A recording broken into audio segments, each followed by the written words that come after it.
Hi everybody, Nick here from AI TV. We're broadcasting live from AI Expo Africa 2022, the 5th anniversary edition, and also our return back to face-to-face events. And I'm joined by Reginald, who's the director at TestWorx. Hi Reginald, how are you doing, and welcome to AI Expo. You well? Thank you, Nick. Nice to be here. Pleasure to be here. Brilliant conference this time around.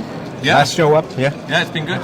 It's great to have you here. I mean, we just had a quick introduction, and you were talking about a robotic process automation maturity framework, and now that is kind of right up my street. I'm quite passionate about that, and change management, and anyone that's thinking about maturity frameworks is making big strides towards making a solid change in their own organisation. So tell us what you do, tell us what your company does, and tell us a bit about this framework. It sounds fascinating. Okay, so TestWorx is a very bespoke software testing organization. You know that all levels of automation have started with test automation. That was the first type of automation.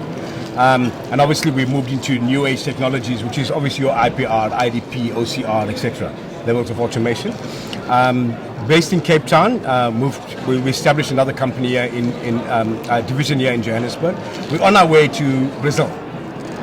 Sao Paulo. Oh, well, we just interviewed the guys from Bot City. They're actually from Sao Paulo. Yes. They came here to service their customers in South Africa. So Loha, who is the, I think he's co-founder for Bot City. That's right, yeah. He's the sponsored vendor that got us to your conference. Okay. Yeah. Well, so we're working very closely with them. Yeah. Small world. So just to come back to the robotic, the RPA capability maturity model.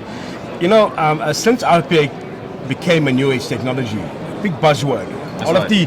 All of the organizations scrambled and bought all the tools, and they accumulated quite a cost. Yeah, they're not cheap. Yeah, absolutely. And these tools they're not implemented by the suppliers. You have to get an implementation partner. You're going to have to get your internal staff trained on these, and the cost becomes. And they've made some serious promises about return on investment in 5-10 years. Some even quite ridiculous, promising things. ROI promising as quick as a year or two. And without a measurement, we are unable to be able to really understand if the automation has really had the savings as far as time, cost, and quality. So we're busy on a framework similarly to the background that you have, Nick, which is CMMI. TMMI. So basically, same 4 to 5 tier advancement levels, right? But talks about initiation phase, where RPA is classic 5-step brand new. You're totally novice. You understand, you're beginner, and then to an intermediate level, and then obviously expert or advanced. Measurements at each of these, and specifically around the 3 most important components of any organizational, which is technology, process, and then people. And how it affects the business. And people are not really talking about it, but it's about expectation management and too. also strategy. Absolutely. A strategy that's guiding that. 100%. But expectation management, very big. Because I'm not a very popular person when I walk into a bank. Because no one wants to hear about maturity planning. 100%. But also RPA is like, there's this myth that you're going to take human capital. You're going to take jobs, because obviously the automation is a software bot which mimics the user, right? So we're trying to change that. So with this maturity model, which is the first of its kind, it will look at from a point of initiation right until a point of total maturity, where you're at an advanced level of RPA 4.0, which is AI driven, etc. And then obviously coexisting. But I think another point I would like to make is the reason why we're trying to, within these silos of automation, because RPA is a horizontal, which is applied to many departments, which is applied to various verticals within the business, right? But RPA is only one form of automation. You get test automation, you get IDP, which is intelligent document processing, you get OCR, you get a whole. So I think step toward the creation of this platform is to start looking at automation as a COE.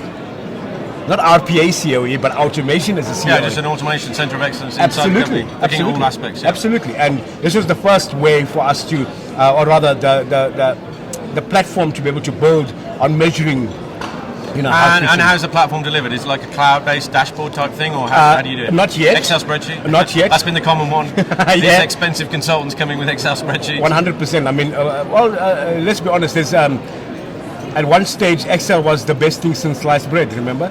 For many people, it still is. And it still is. If you have got the macro power, you're able to do everything. You can run your own financial ledgers on Excel. So important to mention now with your question is it not yet at a dashboard level, but from a methodology and process for now, which is embedded within the strategy of the organization. So top-down approach. Looks at all the verticals, all of the silos of automation, but specifically focus on RPA at now, because I mean it's the most forward-thinking and I think easiest form of automation to embed within production. That's great. I mean, look, you know, I always used to categorize companies when I used to sell to the enterprise, Yes. right?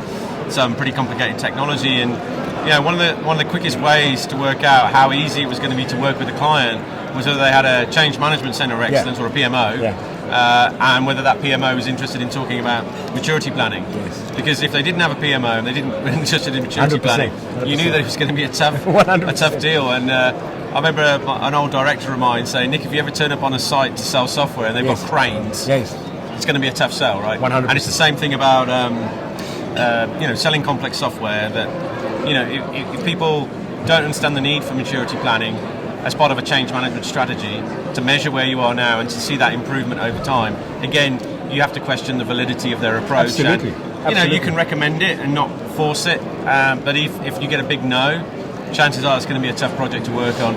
You know, Nick, when an organization the size of the big banks in SA do a massive investment in RPA of hundreds of millions of rands, and in their third year of starting this process, they start retrenching, then you quickly understand that the promises made on any return on investment were actually unclear, and that's the problem. So you're bringing some sort of degree of honesty and transparency to it. But also, how do you measure your maturity? Where do you fit? How do you know that's the right tool, the right level of expertise in your consultants? How do you know that you are without a tool that's needed to take it to the next level of automation? Are you measuring this against the full life cycle? You know, they're operating RPA in very siloed approaches, which does a certain amount of, or gives a certain amount of efficiency and benefit to a function. But I think what this model is going to do is it's going to move RPA or any form of automation from transactional into service. And once we get into a service level, that's where the true efficiency and cost is. So, Reginald, I mean, does TestWorx do anything else? What else do you do? Well, I'm actually an RPA SME, subject matter expert. I speak locally and globally. I've done a few white papers, etc. So we moved from a very boutique-styled, or rather niche test automation service provider way back in the day into obviously robotic process automation, and now we're moving into hyper automation. Hyper automation is at a level where you basically get service level automation, not transactional. Well, Reginald, you sound like someone that should be speaking at our event next year, so I look forward to having that discussion with you, 100%. welcoming you and TestWorx to the team. Thank you very much. Great to see there's a connection there with Bot City. We had a great talk earlier on. Yes. And thanks for coming to the show. Thank you We'll very see you much, next year. Take care. Thank you.